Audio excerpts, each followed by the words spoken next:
ಈ ಚೌಡಿ ಮನೆಗೆ ನುಗ್ಗಿದ್ರೆ ಮಂತನ ಹಾಳಾಗುತ್ತೆ ಅಂತ, ಅದೇ ಚೌಡಿ ಮನೆಗೆ ಒಲಿದ್ರೆ ಅದೃಷ್ಟ ಅಂತಲೂ ಹೇಳಿದ್ದಾರೆ. ಆದರೆ ಈ ಚೌಡಿ ಆಮೇಲೆ ಕೆಂಚರಾಯ, ಭೂತರಾಯ, ಪಂಜುರುಳಿ ಇವುಗಳೆಲ್ಲ ಏನಂದರೆ ಪರಿವಾರ ದೇವತೆಗಳು. ಹೆಡ್ ದೇವಸ್ಥಾನದಲ್ಲಿ ಪರಿವಾರ ದೇವತೆಗಳು. ಇವುಗಳ ಕೆಲಸ ಏನು ಅಂದರೆ ಸುತ್ತಮುತ್ತಲು ಕಳ್ತನ ಆಗದೇ ಇದ್ದಂಗೆ, ಯಾವುದೇ ಥರ ತೊಂದರೆ ಬರದೇ ಇದ್ದಂಗೆ ಕಾಯೋದು. ಅಲ್ಲ, ಚೌಡಿ ಕಟ್ಟೆ ಅಂತೇಳಿ ಒಂದು ವಿಡಿಯೋ ಮಾಡಿದ್ದೆ ಮುಂಚೆ. ಭಟ್ರೆಲ್ಲ ಮಾತಾಡಿದರು, ಗಣದೇವತೆಗಳು ಅಂತೆಲ್ಲ, ನಾಗರಾಜ್ ಭಟ್ರು ಅಂತೇಳಿ. ಆ ಜಾಗಕ್ಕೆ ಮತ್ತೆ ಬರ್ತಾಯಿದ್ದೀನಿ. 1 ಇಯರ್ ಆದಮೇಲೆ ಅವ್ರು ಪೂಜೆ ಮಾಡ್ತಾಯಿದ್ದಾರೆ. 3 ಇಯರ್ಸ್ ಆಯ್ತಂತೆ. ಸೊ ಆ ಪೂಜೆಗೆ ಬಂದಿದ್ದೀನಿ. ಮತ್ತು ಓನರು ಶಿವದಾಸ್ ಅವರು ಅದ್ರ ಬಗ್ಗೆ ಅನುಭವಗಳನ್ನೆಲ್ಲ ಮಾತಾಡಿದ್ದಾರೆ. ವಿಡಿಯೋದಲ್ಲಿ ನೋಡೋಣ ಬನ್ನಿ. ಇಂಟ್ರೆಸ್ಟಿಂಗ್ ಇರುತ್ತೆ. ಇನ್ನೂ ಪೂಜೆ ಎಲ್ಲ ಹೇಗಿದೆ ಅಂತ ನೋಡೋಣ. ಇನ್ನು ಪೂಜೆ ಸ್ಟಾರ್ಟ್ ಆಗಿಲ್ಲ, ಅದರದ್ದು ಪ್ರಿಪ್ರೇಷನ್ ನಡೀತಾ ಇದೆ. ಅವರೆಲ್ಲ ಐಟಮ್ಸ್ ತರೋದು ಹಾಗೆ ಹೀಗೆ ಅಂತ ಬ್ಯುಸಿ ಇದ್ದಾರೆ.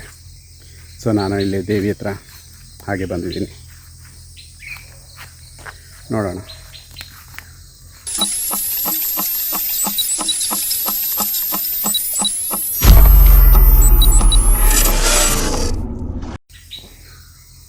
ನೋಡಿ, ಇಲ್ಲಿ ಟೆಂಪ್ರರಿ ಈ ರೀತಿ ಮಾಡ್ಕೊಂಡಿದ್ದಾರೆ ಮೇಲೆ. ಇದಕ್ಕೆ ಕವರ್ ಮಾಡ್ಬೋದಂತೆ, ಆದರೆ ಗೋಡೆ ಎಲ್ಲ ಕಟ್ಟಂಗಿಲ್ಲ ಅಂತ ಅವ್ರು ಹೇಳಿದ್ರು. ಸೊ ಇಲ್ಲಿದೆಯಲ್ಲ, ಇದು ಚೌಡಿ, ಮತ್ತು ಈ ದೇವಿ ಜೊತೆ ರಣನೂ ಇದೆಯಂತೆ. ಆಮೇಲೆ ಈ ಕಲ್ಲಿನ ಸ್ಟೋರಿ ಹೇಳ್ತಾರವರು. ಇದು ಆ್ಯಕ್ಚುಲಿ ಮೊದಲು ಸೆಲೆಕ್ಟ್ ಮಾಡಿರೋ ಕಲ್ಲಾಗಿತ್ತು ಚೌಡಿಗೆ ಪ್ರತಿಷ್ಠಾಪನೆ ಮಾಡೋಕ್ಕೆ. ಕೆಲವೊಂದು ಕಾರಣಗಳಿಂದ ಇದು ರಿಜೆಕ್ಟ್ ಆಯಿತು. ಸೊ ಅದನ್ನು ಸಪೋರ್ಟಿಗೆ ಇಟ್ಟಿದ್ದಾರೆ. ಬಿಟ್ಟರೆ ನಿಜವಾದ ಆ ದೇವಿನ ಆವಾಹನೆ ಮಾಡಿರೋದು ಇದರೊಳಗೆ, ಈ ಕಲ್ಲೊಳಗೆ. ಫಸ್ಟ್ ತಂದಿದ್ದು ಈ ಕಲ್ಲು ಎಷ್ಟು 40 ದಿವಸನ ನೀರಲ್ಲಿಟ್ಟಿದ್ದು? 41 ದಿವಸ ಇದನ್ನು ನೀರಲ್ಲಿಟ್ಟಿದ್ದು. ಇದು ಅದು ಈ ದೇವರು ತೋರ್ಸೋಕ್ಕೆ ಬಂದಿದ್ವಲ್ಲ, ಈ ಜಾಗ ತೋರ್ಸೋಕ್ಕೆ, ಅವ್ರನ್ನೇ ಕರ್ಕೊಂಡೋಗಿ ಕಲ್ತಿರ್ಬೇಕಂತ ನಾನು ಪ್ಲಾನ್ ಮಾಡಿದ್ದು. ಇಲ್ಲಿ ಹರಿಹರಪುರದಲ್ಲಿ ಅಲ್ಲೊಂದು ದೊಡ್ಡ ಈ ಶಿಲೆ ಎಲ್ಲ ಮಾಡೋ ಇದಿದೆ. ನಾವು ಹೇಳಿದ್ರೆ ಕೊಡ್ತಾರೆ ನಮಗೆ. ಅಲ್ಲಿ ಈ ಕೆಟ್ಟ ಶಕ್ತಿಗಳು ನಮ್ಮನ್ನು ಅದಕ್ಕೆ ಬಿಡಲಿಲ್ಲ. ಅವ್ರನ್ನ ತಪ್ಪಿಸಿ ಬೇರೆ ಯಾರೋ ಹೇಳಿ ಇಂಥ ಕಡೆ ಉಂಟು ಅಂತ ಹೇಳಿ ಇದು ಹೋಗಿ ತಗೊಂಬಂದಿದ್ದು. ಅಷ್ಟೊತ್ತಿಗೆ ಇದು ಆಗೋದಿಲ್ಲ ಅಂದರು. ಇನ್ನ ಓಕ್ಳಿ ನೀರಲ್ಲಿ ಹಾಕಿದ್ರು, ಆಮೇಲೆ ಇಲ್ಲ ಆಗಲ್ಲ ಅಂದರು. ಅವತ್ತೆಲ್ಲ ದೊಡ್ಡ ಮಳೆ ಗಾಳಿ. ಇದೇನು ಕಡಪದ ಕಲ್ಲು ಅಂತ ಕ್ಯಾನ್ಸಲ್ ಆಗಿದ್ದ ಹೆಂಗೆ, ಅಥವಾ ಇದು ಈ ಕಲ್ಲೇ ಬೇಡ ಅಂತ ಹೇಳಿದ್ರು ಅವರು? ಅಂದ್ರೆ ನೋಡಿ, ಇಲ್ಲೊಂದು ಪೆಟ್ಟಾಗಿದೆ ನೋಡು. ಓಹೋ, ಭಿನ್ನ ಆಗಿದೆ. ಇದು ಯಾವುದು? ಓಕೆ. ಫೋಟೋ ಇಟ್ಟ ನೋಡಿತಾರಲ್ಲ, ಓಕೆ. ಅದು ಪೆಟ್ಟಾಗಿದೆ, ಅದು ಬೇಡ ಅಂತದ್ದು. ಓಕೆ. ಹಂಗಾಗಿ ಆಮೇಲೆ ಈಗ ನೀರಲ್ಲಿ ಇದ್ದ ಕಲ್ಲನ್ನು ತಗೊಂಡಿದ್ದು, ಹೊಳೆಯಲ್ಲಿ ಹಳ್ಳದಲ್ಲಿ ಇದ್ದಿದ್ದು ಕಲ್ಲಂತ. ಎಲ್ಲರೂ 41 ದಿನ ಹೋಗ್ಲಿ ನೀರಲ್ಲಿ ಹಾಕ್ಬೇಕು. ಇದು ಯಾವಾಗಲೂ ಎಷ್ಟು ವರ್ಷದಿಂದ ಇತ್ತು ಅದು? ನೀರಲ್ಲಿ ಇತ್ತಲ್ಲ, ಅದಕ್ಕೆ ಇವಾಗ ಅದಕ್ಕೆ ಆ ಟೈಮಲ್ಲಿ ಭದ್ರಾ ನದಿ ನೀರಲ್ಲಿ.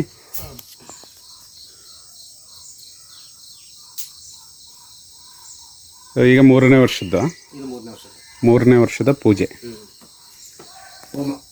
ಹೋಮ. ಇಲ್ಲಿ ಶೀಲಚೌಡಿ ಮತ್ತೆ ಎಂತ ಇನ್ನೊಂದು ರಣ. ಇದಂದ್ರೆ ಚೌಡಿದಲ್ಲಿ ರಣ ಇರುತ್ತೆ. ಈಗ ಎರಡು ದೇವರುಗಳಿಗೆ ಪೂಜೆ ಆಗುತ್ತಾ ಈಗ? ಅಲ್ಲ, ಅದು ಸಪ್ರೇಟ್. ಅದು ಬೇರೆ. ಅದು ದೇವರಲ್ಲ, ದೊಡ್ಡ ಕೆಟ್ಟ ಶಕ್ತಿ. ಅಂದ್ರೆ ಇದ್ದಲ್ಲಿ ಅದು ಇರುತ್ತೆ ಅಂತ. ಇದಕ್ಕೆ ಶಕ್ತಿ ಕಮ್ಮಿ ಆದಾಗ ಅದು ನಮ್ಮನ್ನು ಆಳುತ್ತೆ. ದೇವರಿಗೆ ಶಕ್ತಿ ಕಮ್ಮಿ ಆದಾಗ ಹೋಮ ಪೂಜೆ ಎಲ್ಲಾಗಿ ಹಾಳ್ಬಿದ್ದೋಗಿರುತ್ತಲ್ಲ ದೇವಸ್ಥಾನಗಳು, ಆವಾಗ ಈ ಕೆಟ್ಟ ಶಕ್ತಿಗಳು, ನಾಗದೇವತೆನೂ ಇರುತ್ತೆ ಇದ್ರ ಜೊತೆ ನಾಗದೇವತೆನೂ ಇರುತ್ತಾ? ಮೊನ್ನೆ ಇಲ್ಲಿ ದೇವ್ರು ಬರೆಸಿದಾಗ ಹೇಳಿದ್ರು, ಇಲ್ಲಿ ನಾಗರಕಲ್ಲು ಮಣ್ಣಡಿ ಕಟ್ಟಾಗಿದೆ ಅಂತ. ನಾಗ ಪ್ರತಿಷ್ಠಾಪನೆ ಮಾಡಬೇಕು, ನಾನು ಮಾಡಲ್ಲ ಅಂತ. ಅವೆಲ್ಲ ಭಾರಿ ಸ್ಟ್ರಿಕ್ಟ್. ಭಾರಿ ಇದರಲ್ಲಿ ಇರ್ಬೇಕು. ಅದಕ್ಕೆ ನಾವು ಒಂದ್ಸಲ ಪ್ರತಿಷ್ಠಾಪನೆ ಮಾಡೋದು ದೊಡ್ಡ ವಿಷಯ ಅಲ್ಲ, ಅದನ್ನ ಉಳಿಸ್ಕೊಂಡು ಹೋಗೋದಿದೆಯಲ್ಲ, ಮೇಂಟೆನೆನ್ಸ್, ಪುಸ್ತಕ ಇದೆಲ್ಲ ಮಾಡೋದಿಲ್ಲ. ನಾನು ಮಾಡಲ್ಲ ಅಂತ. ಅದನ್ನ ಸುಬ್ರಹ್ಮಣ್ಯ ಹೋಗಿ ಅದಕ್ಕೆ ಪರಿಹಾರ ತಪ್ಪು ಕಾಣಿಕೆಯನ್ನು ಅಂದ್ರೆ ಪರಿಹಾರ ಮಾಡಿ ಬಂದಾಯ್ತು ಮಗನ ಮದುವೆ. ಹೌದಾ? ಅಲ್ಲ ಮಾಡಿ ಅಲ್ಲ ಪ್ರತಿಷ್ಠಾಪನೆ ಮಾಡಿದ್ದು. ಅದನ್ನ ಈ ಸಲ ದೇವ್ರು ಬರ್ತಾಗಲೂ ಕರೆಕ್ಟಾಗಿ ಹೇಳಿದ್ರು. ಅವ್ರು ಹೇಳಿದ್ನ ಹೇಳಿದ್ರು, ಈಗ ನಾಗರ ಕಲ್ಲು ಕಟ್ಟಾಗಿ ಮಣ್ಣಡಿಗೆ, ಹಾಗಾಗಿ ತೊಂದರೆ ಇತ್ತು. ನಾನು ಪ್ರತಿಷ್ಠಾಪನೆ ಮಾಡಲ್ಲ, ಅದೇನಿದೆ ಅಲ್ಲೋಗಿ ನಾನು ಮಾಡ್ತೀನಿ ಅಷ್ಟೇ. ಒಂದು ಅಕ್ಕಿ ಒಂದಿಷ್ಟು ಮಣ್ಣು, ಹ್ಞೂ ಒಂದಿಷ್ಟು ದುಡ್ಡು, ಹ್ಞೂ ನಾವು ವರ್ಷ ದುಡ್ಡು ಕಳಿಸ್ತೀನಿ ಅಲ್ಲಿ. ಹ್ಞೂ ಇದು ಅವ್ರ ಜಮೀನು, ಇದು ಹಾಂ ಹಾಂ ಹಾಂ ದೇವತೆಗಳು ಅವ್ರ ಜಾಗ. ಹಾಂ ಜಾಗದಲ್ಲಿ ನಾವೆಂತ ಮಾಡ್ಕೊಂಡಿದ್ದೀವಿ. ಹಾಂ ಹಾಂ ಎಲ್ಲ ನಾನು ಎಲ್ಲೇ ಕೃಷಿ ಮಾಡಿದ್ರು 101 ರೂಪಾಯಿ ಆ ಪ್ಲಾಟಿಗೆ ಕಳಿಸ್ಬೇಕು. ಹಾಂ ಇಲ್ಲಿ 110 ರೂಪಾಯಿ, 101 ರೂಪಾಯಿ, ಅಲ್ಲಿ ಅಂಗಡಿ 101 ರೂಪಾಯಿ, ಹಾಂ ಆ ಜಾಗದ 101 ರೂಪಾಯಿ, ಹಾಂ ಒಂದು 303 ರೂಪಾಯಿ ದುಡ್ಡು ವರ್ಷಕ್ಕೆ ಕಳಿಸ್ತೀನಿ. ಕಳಿಸೋದು. ಹಾಂ ಹಂಗಾಗಿ ನನಗೆ ಇಲ್ಲಿ ಹಾವುಗಳು ಅದೆಲ್ಲ ನಮ್ಮ ಜಾಗದಲ್ಲಿ ನಾನು ಹೋಗೋ ಕಡೆ ಕಾಣಲ್ಲ. ಆ ಟೈಮಿಗೆ ನಮಗೆ ಅದು ತೊಂದರೆ ಕೊಡಲ್ಲ. ಹಾಂ ಹಾಂ ಈಗ ಇಲ್ಲಿ ಇದು ದೊಡ್ಡ ಶಕ್ತಿ ಇರೋ ದೇವ್ರು ಅಂತಿದ್ದು. ಹ್ಞೂ ಮನೆ ಇಲ್ಲಿ ದೇವ್ರು ಬರ್ಸಿದ್ನಲ್ಲ ನಾನು, ಹ್ಞೂ ಹ್ಞೂ ಈ ದೇವ್ರನ್ನ ಬರ್ಸಿದ್ದೆ ಇಲ್ಲಿ. ಬರ್ಸಿದ್ರಾ? ಹಾಂ ಓಕೆ.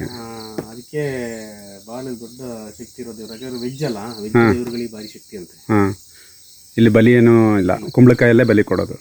ಕುಂಬಳಕಾಯಲ್ಲಿ ಬಲಿ. ಆಮೇಲೆ ನಾವೆಲ್ಲ ತೀರಾ ಟಚ್ ಮಾಡಂಗಿಲ್ಲ, ಇದೆಲ್ಲ ಮುಟ್ಟಂಗಿಲ್ಲ, ಹಾಂ ಭಟ್ರುಗಳೇ ಬಂದು ಮಾಡೋದು. ಮಾಡಬೇಕು. ಇದಕ್ಕೆ ಗುಡಿ ಕಟ್ಟಂಗಿಲ್ಲ ಅಂತ ಹೇಳಿದಾರಲ್ಲ? ಇಲ್ಲ, ಗುಡಿ ಏನು ಮೊನ್ನೆ ಕೇಳಿದೆ ನಾನು, ಹಾಂ ಈ ಥರ ಮಾಡ್ಬೋದು ಅಂತ. ಮಾಡ್ಬೋದು ಅಂತ ಹೇಳಿದ್ರಾ? ಓಕೆ. ಅಂದರೆ ಇದೇ ಥರ ಅದೇ ಈ ಥರ ಅಂದರೆ ಫುಲ್ಲು ಕ್ಲೋಸ್ ಮಾಡಂಗಿಲ್ಲ, ಕ್ಲೋಸ್ ಮಾಡಂಗಿಲ್ಲ, ಗೋಡೆ ಕಟ್ಟಂಗಿಲ್ಲ. ಗೋಡೆ ಕಟ್ಟಂಗಿಲ್ಲ. ಹಾಂ ವಿಶಾಲ ಇರಬೇಕು.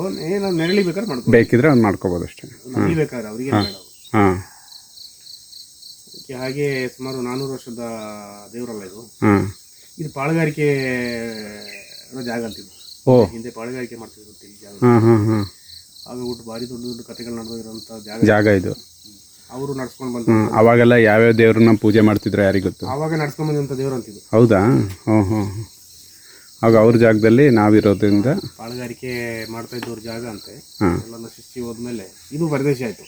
ಹ್ಞೂ ಹಾಗಾಗಿ ಈ ನನ್ನ ಬೌಂಡ್ರಿ ಇದೆಯಲ್ಲ, ಹ್ಞೂ ಒಂದು ಸ್ವಲ್ಪ ಬೇರೆ ಕೈ ಯೋಚನೆ ಇದೆ. ಅಂದ್ರೆ ಈ ಊರು ಪೂರ್ತಿ ಹ್ಞೂ ಅಂದ್ರೆ ಇಲ್ಲಿ ವಾಸ ಇದ್ದಿದ್ದು ಅವರಂತೆ. ಪಾಳುಗಾರಿಕೆ ಮಾಡೋರು ವಾಸ ಇದ್ದಿದ್ದ ಜಾಗ ಇದಂತೆ. ಹ್ಞೂ ಹ್ಞೂ ಹ್ಞೂ ಮನೆ ಎಲ್ಲಿತ್ತ ಏನೋ ಗೊತ್ತಿಲ್ಲ, ಹ್ಞೂ ಇದ್ದಿದ್ದು ಇಲ್ಲಿ. ಹ್ಞೂ ಈ ಜಾಗ ಅಲ್ಲಿ ಈಗ ನಾವಿರೋದು. ಹ್ಞೂ ಇಲ್ಲೇ ಅಲ್ಲ ಮರ ಇದ್ದಿದ್ದೊಂದು? ಇಲ್ಲೇ ಮರ ಇದ್ದಿದ್ದು. ನೀವು ಅದೇ ಮರ ಕಟ್ಸೋತಿಗೆ ಹಿಂಗಾಯ್ತು ಇಲ್ಲಿ ಅಂತ? ಮರ ಇತ್ತು. ಈ ಅಡಿಕೆ ಮರದ ನೇರಕ್ಕೆ ಇಲ್ಲೊಂದು ಅಡಿಕೆ ಮರ ಇತ್ತಲ್ಲ ಹಾಂ ನೋಡಿ, ಇಲ್ಲೇ ಒಂದು ಅಡಿಕೆ ಮರ ಇತ್ತು, ಹಾಂ ಅಲ್ಲೊಂದು ಮರ ಇತ್ತು. ಹಾಂ ಹಾಂ ಹಾಂ ಅಡಿಕೆ ಮರ ಒಂದಿಷ್ಟು ಆಗಿದೆ ಈಗ, ಅಲ್ಲಿ ಕಿತ್ನಟ್ಟೆ. ಹಾಂ ಹೌದಾ? ಇಲ್ಲಿ ಇಲ್ಲಿ ಇಲ್ಲಿ ಈ ನೇರಕ್ಕೆ ಹಾಂ ಹಾಂ ಇಲ್ಲಿ ಕಾಳು ಮೆಣಸಿತ್ತು. ಆ ಮರದ ಮೇಲೆ ಕಾಳು ಮೆಣಸಿತ್ತು.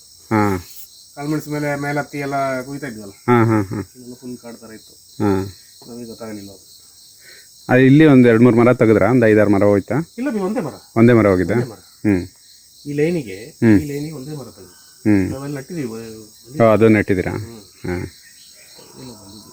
ಅವ್ರು ತೆಂಗಿನಕಾಯಿ ಇಟ್ಟಿದ್ದೇನೋ ಒಂದು ಮರದ ಥರ ಆಗಿತ್ತು, ಅದು ನೆಟ್ಟಿದ್ರೆ ಅದು ಹೋಯ್ತು, ಅದು ನಟ್ಟೆ ಅದು ಹೋಯ್ತು, ಕಿತ್ತು. ಹೋಯ್ತಾ? ನೆಟ್ರೆ ಮತ್ತೆ ಕಟ್ಟೆ ಹೊಡೆದಾಗುತ್ತೆ. ಹೌದೌದು. ಹಾಗಾಗಿ ಬೇರೆ ಕಡೆ ಕಿತ್ತು ನಟ್ಟೆ ನಾನು. ಹಾಂ ಈಗ ನೋಡ್ಬೇಕು, ಈಗ ಇವತ್ತೊಂದು ಹೋಮ ಮಾಡಿಸಿ ಹಾಂ ಇದಕ್ಕೆ ಸ್ವಲ್ಪ ವರ್ಷ ಹೋಮ ಮಾಡಿಸ್ತಿರಲ್ಲ? ಇಲ್ಲ 3 ವರ್ಷಕ್ಕೊಂದ್ಸರಿನಾ? 3 ವರ್ಷಕ್ಕೊಂದ್ಸಲ ಮಾಡಿಸ್ಬೇಕು. ಹಾಂ ಈಗ ಮುಂದೆ ನೋಡೋದು ಹೆಂಗೆ ನಮ್ಮ ಅನುಕೂಲಗಳು ಹೆಂಗೆ. ಹಾಂ ಈಗ ನನ್ನ ಕೈಲಾಗಿದ್ದು ನಾನು ಮಾಡಿದ್ದೀನಿ. ಹಾಂ ಹಾಂ ಈ ವರ್ಷನೂ ಸಹ ಹೋಮ ಮಾಡೋ ಅಂಥದ್ದು ಇಲ್ಲಿ ಇರಲಿಲ್ಲ. ಹಾಂ ನೋಡೋಣ, ನಾವೀಗ ನಮ್ಮ ಒಂದು ಶಕ್ತಿ ಕಮ್ಮಿ ಆಗಿದ್ರೆ ಅದನ್ನು ಪೂರ್ತಿಸ್ಬಿಡೋಣ. ಹೌದು. ನಾವು ಸುಮ್ಮನೆ ಒಂದು ಕಟ್ಟಿ ಕೂರಿಸಿ ಪ್ರಯೋಜನ ಇಲ್ಲ. ಹಾಂ ಏನು ಶಕ್ತಿ ಇದೆ ಅದು ಕೊಟ್ಬಿಡೋಣ ಅವರಿಗೆ. ಹಾಂ ಡೈಲಿ ದೀಪ ಹಚ್ತಿರಲ್ಲ ಸಂಜೆ? ಇಲ್ಲ, ಶುಕ್ರವಾರ. ಹಾಂ ಈಗ ಮಂಗಳವಾರ ಮಾಡಿದ್ದೀವಿ. ಹಾಂ ಹಾಂ ನೋಡೋಣ ಇದು ಏನಾಗುತ್ತೆ ಅಂತ. ಹಾಂ ಇವತ್ತೊಂದು ಹೋಮ ಮಾಡಿಸಿ